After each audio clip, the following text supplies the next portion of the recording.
Good morning mga palanggalia vlogs pabunos to September 24, 2025. Guide na to karon nga adlaw is 0 sa 7 pwede na 0, pwede na 7, pwede ninyo ubanon kung ganahan mo ubanon siya ha. So mamasin sa ta karon nga adlaw basta makakuanta og dili wa jud tay mahimuan ano kay pamasin naman ni ako ah. So nauna to ni nakakuanta gahapon 735. So nakalasto pud ta sa alas 5 pero ako nakakuan ko atong alas 5 pud. Ligas lang ta sa gabi na to kaya ang double na to wa na mao lahi ang pamaris. Okay, so ang best point to gahapon balik ko na gahapon ako ni 95 59 man na gahapon no. Nakapaysa dito sa Inday at tuan niyo dito ba sa ganahan mo ani. Ako lang siyang gibalik ha.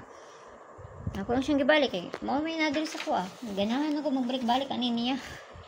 Basta nagmamasin ni kapila na ako gibalik. Okay, so mana to ang best point ito karong adlaw. Kung namin kagalingon pamaris, kamo na'y bahala. Basta kay wala na siyang gibalik. So, ang pabonus sa ito gahapon kay, ano sa itong pabonus sa ito gahapon? 108 ba to? 180 ba itong pabonus sa gahapon, no? 180. Muna itong pabonus sa gahapon. Naba ni paligas or wala, nakalimot ko.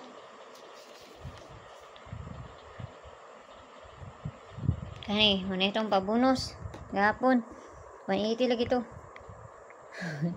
Nakalimot na. So, dinata sa pabonus sa toron. Say, maayo ani.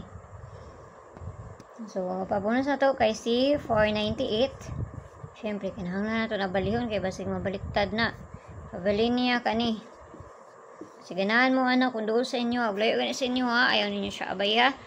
Plus minus lang na siya. Masaya kakuan ninyo anak. No? Ayaw kayo mo pagpalabi anak. Ginagmay lang. So, kana lang. Tanag mo subay na. O di mo subay. Wala siya tayo mahimo. Hampi ang tanan. Huwag mayong buntag na sa inyo ha. O ayaw kayo mo pagpalabi ani. Bye-bye.